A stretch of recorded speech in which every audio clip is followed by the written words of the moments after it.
Primero que noto ahí es la palabra o el verbo turbar.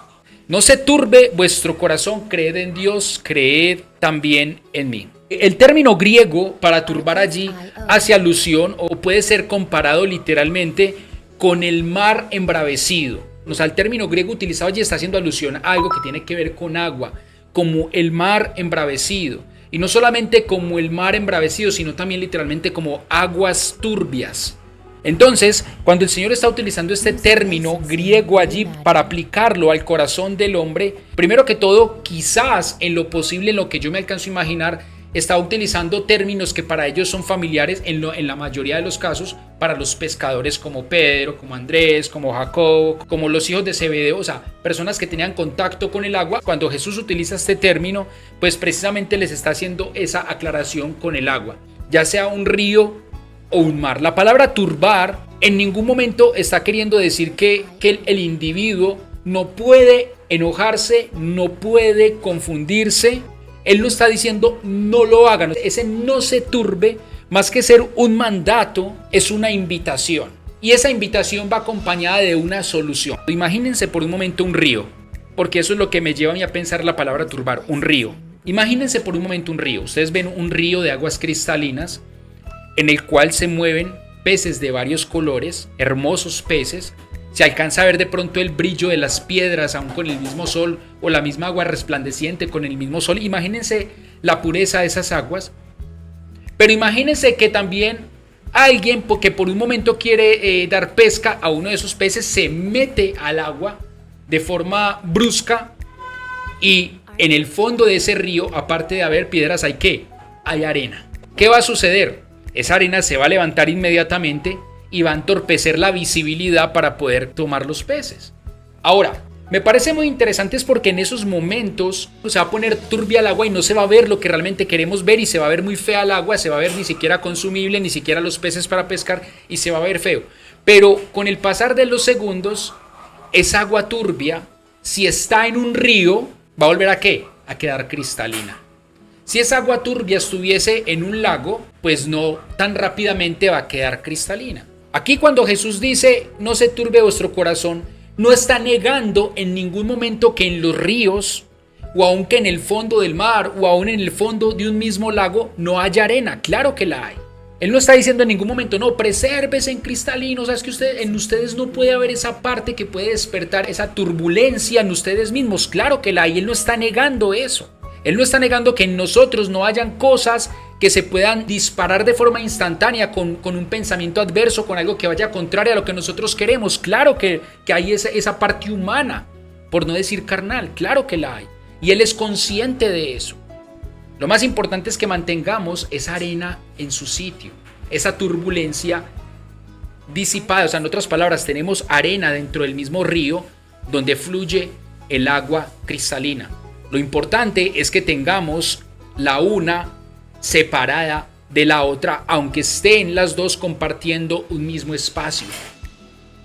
Yo creo que aquí entra a una enseñanza muy interesante, y es cuando dice que la palabra de Dios es viva y eficaz y más cortante que toda espada de dos filos. O sea, esta enseñanza nos muestra que la misma palabra de Dios, cuando ahí dice que separa el alma de las coyunturas, del espíritu, bueno, en fin, ahí nos muestra que literalmente la misma palabra de Dios se encarga de poner dentro de nosotros mismos las cosas en su sitio, mantener a raya la carne del espíritu, aunque en este mismo cuerpo es toda esa parte compleja, carnalmente hablando, y la parte compleja, espiritualmente hablando, los ves juntos, pero Jesús nos invita a que no estén revueltos. Entonces, volviendo al término que Jesús está empleando ahí para la palabra turbar, es que Él no está desconociendo en nosotros como seres humanos, y en especial haciendo alusión a sus apóstoles, esa parte humana. Simplemente les dice y los invita a que la mantengan en el sitio donde debe de estar, no mezclada con lo que es divino, sino por el contrario separada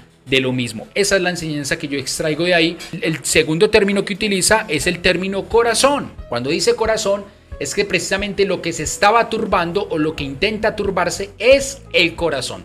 Cuando nosotros hablamos de corazón en el griego cardia, no necesariamente está haciendo alusión a lo que nosotros de pronto en nuestra mentalidad occidental nosotros podemos pensar, porque nosotros creemos que el corazón lo podemos ver desde dos facetas, lo podemos ver desde la faceta como este órgano, si vamos a hablar en términos literales, o lo podemos ver desde la forma interpretativa como el centro emocional nuestro, el centro de nuestras emociones, como el punto de mando de las mismas. Y yo creo que aquí, más que decir Jesús el corazón como centro de operación emocional, se está refiriendo al corazón como el centro de operación racional. Una cosa es la parte racional del hombre y otra cosa es la parte emocional del hombre, dando a entender que obviamente la parte emotiva es inflamada por nuestro raciocinio, es verdad. Esta depende de esta, más el raciocinio no debe depender jamás de los jamases de la parte emocional. Cuando nosotros estamos emocionalmente bien centrados es porque nuestra parte racional debe estar bien centrada.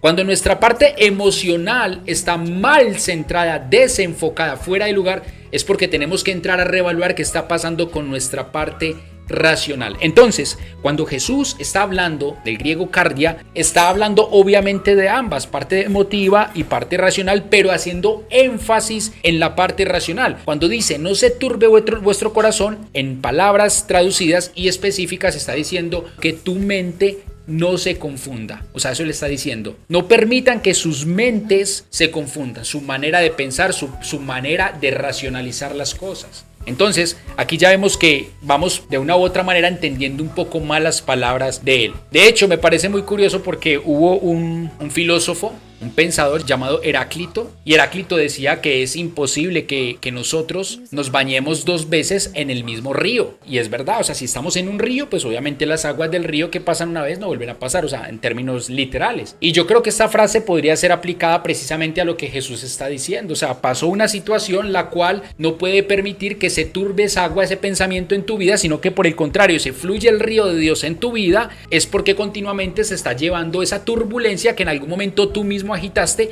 o las circunstancias la agitaron. Haciendo uso de esta palabra de Heráclito, me parece que tiene y cobra mucho sentido lo que nos está diciendo nuestro Señor. Recuerde muy bien ya el concepto turbar y el concepto corazón o cardia que hemos extraído de ahí. No se turbe su corazón. Entonces, ¿cómo vamos a entender el enunciado que sigue ya después de haber analizado el que acabamos de ver? Cuando dice, creed en Dios, creed también en mí. Aquí lo tercero que vamos a ver es el término creer.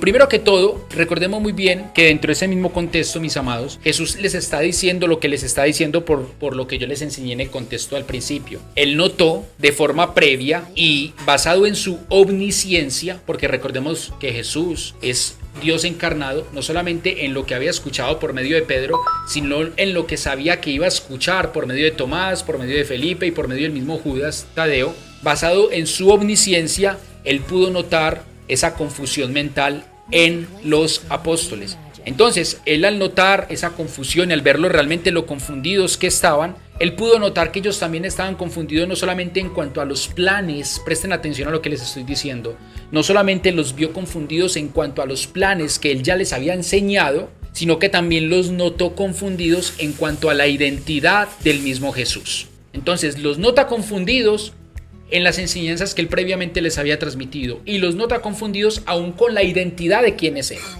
Ellos estaban muy confundidos, en otras palabras, muy confundidos, una misma confusión que quizás pueda tener usted, que quizás pueda tener yo en algunas áreas de este tema, y para ello es la palabra para que podamos aprender. Entonces, los nota confundidos y ya les da la solución y les va a enseñar a través de lo siguiente cómo realmente a través del creer es que ese algo que es abstracto, que es turbio, puede entrar a aclararse. Ya hay una turbulencia del corazón y él les da la solución y dice, creed.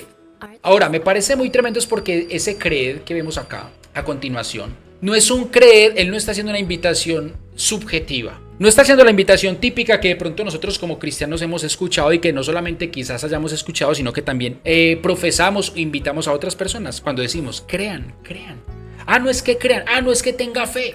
O sea, Jesús ahí no les está diciendo de forma abstracta o de forma subjetiva, tengan fe, crean. No, él está dando un énfasis a esa fe. Él está dando un objetivo a esa fe. Es que no es simplemente creer, es creer en qué o creer en quién. Eso es lo que está diciendo él, no es simplemente creer por creer, porque recuerden muy bien lo que dice Santiago capítulo 2, verso 19, aún los demonios creen y tiemblan. Saben que Dios es uno y creen y tiemblan. O sea, no se trata simplemente de creer, sino tener un énfasis en la fe. Eso es lo que él está diciendo ahí. Cuando él dice creer, está usando aquí algo muy importante y en términos de lingüística está usando un imperativo.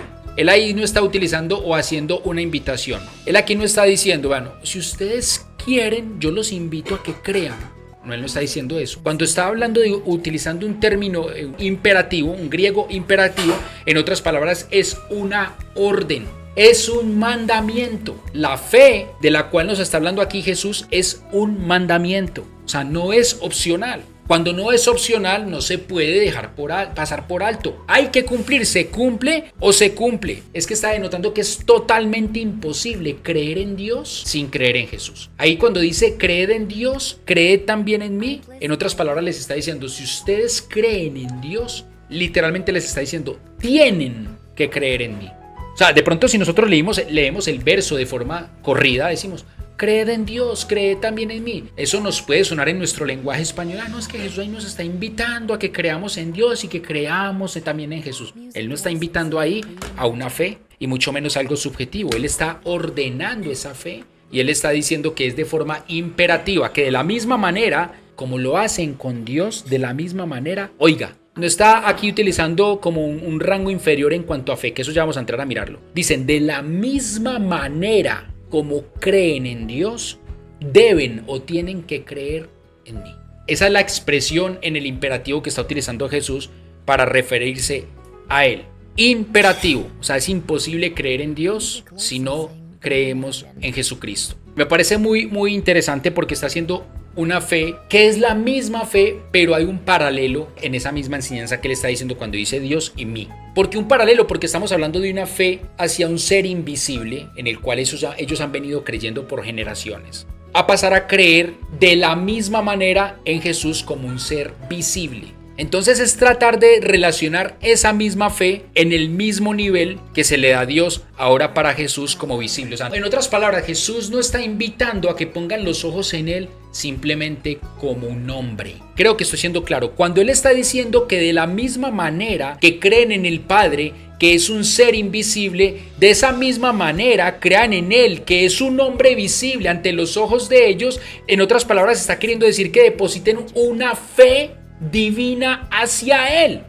Eso ya tiene una fuerte connotación para aquellas personas que de una u otra manera quieren desligar a Jesús de su divinidad. Aquí, cuando él mismo se está comparando con Dios, que esto no lo hace nadie sino él, está reclamando para sí ese título de divinidad, y no solamente reclamando para sí ese título de divinidad, sino que hablando de Dios Padre, ahí está hablando de una igualdad con él. Y aquí no se refiere a una fe distinta. No es que ustedes crean en Dios, o sea, tengan una fe en Dios, pero tengan otra fe en mí, similar. No, está hablando de aplicar la misma fe. Recuerden lo que dice la Escritura, nosotros tenemos un solo Dios, una sola fe. Entonces, la fe que nosotros o los apóstoles en su momento estaban enfocando única y exclusivamente porque era una fe de latria, era una fe de adoración única y exclusiva para Dios, él estaba reclamando esa fe latria única y exclusiva para sí mismo. Porque usted humanamente puede tener tipos de fe. Usted puede tener fe en Dios. Usted puede tener fe en sus hijos, un tipo de fe hacia sus hijos. Usted puede tener un tipo de fe hacia las personas, hacia su esposa. En su trabajo usted puede manejar un tipo de fe.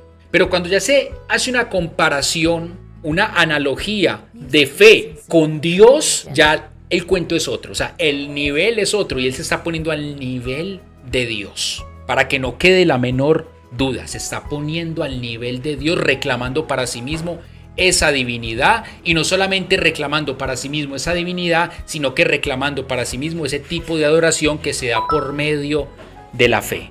Entonces, eso quiero que quede muy en claro, una sola fe, no son dos fe diferentes.